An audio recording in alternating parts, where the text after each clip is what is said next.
D'un homme qui revient d'entre les morts à un autre qui voyage dans le temps, nous allons nous intéresser à 10 photos qui demeurent inexpliquées à ce jour.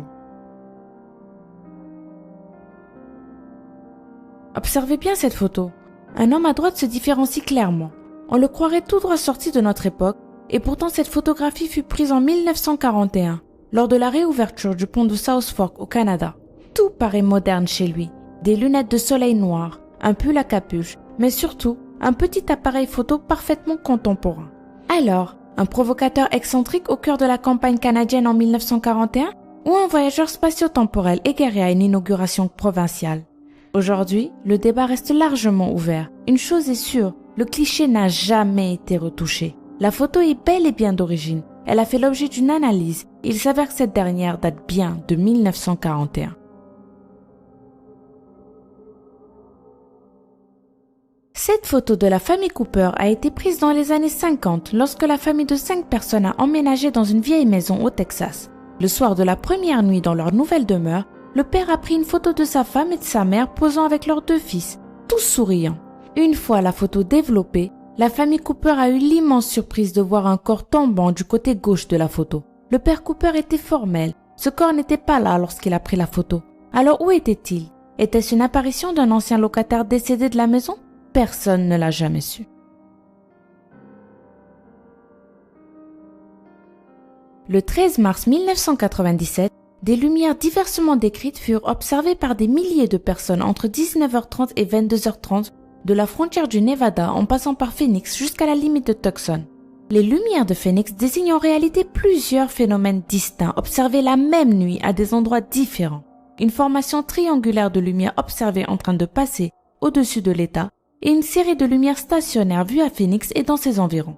Parmi les très nombreux témoins, on retrouve des policiers, des notables de la ville, ainsi que le maire lui-même. L'explication officielle de l'US Air Force donnée quelques mois après les faits est qu'il s'agissait en réalité de fusées éclairantes appelées flares de l'armée, lâchées par des avions A-10 Warthog lors d'un exercice. Mais alors 2 questions se posent. Pourquoi des avions militaires A-10 Warthog auraient-ils lâché des flares dangereux pour la population au-dessus de Phoenix alors qu'ils pouvaient s'entraîner simplement dans une immensité désertique? Et surtout, pourquoi avoir caché cette explication pendant si longtemps? Cette photographie a été prise en 1963 par le révérend K.F. Lord à la Newby Church dans le nord du Yorkshire, en Angleterre. Cette œuvre fut très controversée du fait de sa netteté exceptionnelle, la face brumeuse du personnage et de la manière dont il paraît regarder directement l'appareil photo. Il donne l'impression de poser.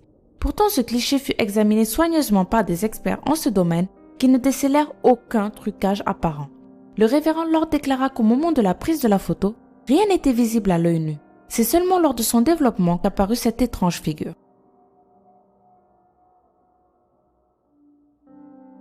Une créature ressemblant à un énorme serpent a été aperçue en décembre 1964 par Robert Le Sirek et sa famille qui naviguaient sur les hauts fonds australiens de la côte du Queensland. Stupéfaite, la famille a photographié plusieurs fois le monstre marin, ne manquant pas de se rapprocher de plus en plus près. Téméraire, Robert Le Sirek avait même commencé à filmer la créature sous l'eau lorsque l'animal a soudainement ouvert sa bouche et l'a effrayé. Le temps pour le père de famille de retourner précipitamment au bateau, l'abominable monstre de Hook Island avait disparu. Selon la famille Le Sirek, la créature possédait des yeux pâlement colorés au-dessus de sa tête et avait la peau lisse et noire. Rien de tel n'a jamais été repéré à nouveau. Lady Babushka est le surnom donné à une femme inconnue qui était présente lors de l'assassinat de John F. Kennedy et qui pourrait avoir filmé les événements survenus sur la Dealey Plaza à Dallas au moment où le président des États-Unis a été abattu.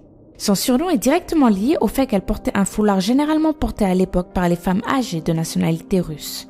Lady Babushka a été vue en possession d'une petite caméra par des témoins oculaires et est également présente sur des pellicules photos ou vidéos ayant filmé l'assassinat. Fait étonnant, même si la fusillade avait déjà eu lieu et la plupart des témoins avoisinants se mettaient au sol pour se protéger, elle peut être vue, encore debout avec sa caméra.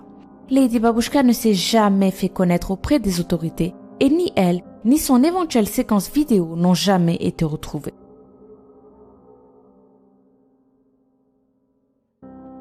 La Madone avec San Giovannino a été peinte au XVe siècle par Domenico Ghirlandaio. Au-dessus de l'épaule gauche de Marie, se trouve un objet ovale ressemblant à s'y méprendre à un ovni. En regardant de plus près, il semblerait qu'il s'agisse d'une soucoupe volante et qu'elle porte des formes humanoïdes en elle. On peut même voir un homme et son chien observer l'objet.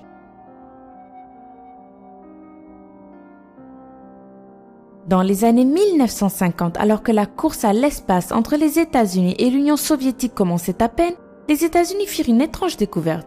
Ils détectèrent un énorme satellite en orbite autour de la Terre. L'explication évidente était que c'était un satellite russe. Cependant, aucune nation n'avait la technologie nécessaire pour lancer et maintenir un objet en orbite rétrograde à l'époque. L'objet, surnommé le Chevalier Noir, a depuis été photographié plusieurs fois par la NASA. Selon les astronomes, il peserait au moins 10 tonnes.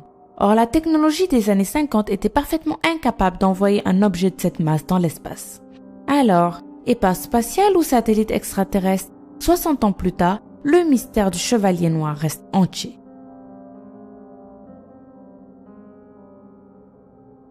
Voici une des photos prises par le programme spatial Apollo 17 lors de sa mission à la surface de la Lune. Cette photo a été listée comme ratée dans la galerie photo de la mission Apollo 17. Nul ne doute que la photo souffre certainement d'un excès d'exposition, mais elle n'est pas vraiment ratée. En effet, un ajustement du contraste et de la luminosité de la photo révèle une surprenante pyramide sur la surface lunaire. Alors, y aurait-il eu des pharaons sur la Lune ou serait-ce l'œuvre des extraterrestres?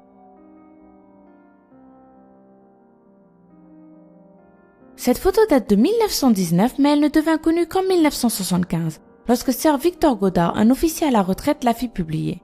La photo présente un portrait de groupe de l'escadron de Goddard, qui avait servi durant la Première Guerre mondiale au centre de formation HMS Daedalus. Derrière l'un des aviateurs placés dans la rangée du haut, le quatrième à partir de la gauche, se distingue clairement le visage d'un autre homme qui n'aurait jamais dû s'y trouver. Ce visage serait celui de Freddie Jackson, un mécanicien de l'armée de l'air qui avait été tué accidentellement par une hélice d'avion 2 jours plus tôt.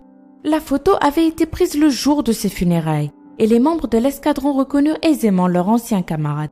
Ils supposèrent alors que Jackson n'avait pas vraiment compris qu'il était mort et qu'il s'était présenté tout naturellement pour la photo de groupe. Voilà, c'est déjà la fin. N'hésitez pas à nous dire en commentaire laquelle de ces 10 photos inexpliquées vous a le plus intrigué. Et si cette vidéo vous a plu, vous pouvez mettre un pouce bleu et bien sûr la partager sur Facebook et Twitter. D'ailleurs, je vous invite aussi à vous abonner, comme ça vous êtes sûr de ne rater aucune des prochaines vidéos de la chaîne. Je vous laisse avec 2 vidéos qui pourraient vous plaire et je vous dis à bientôt.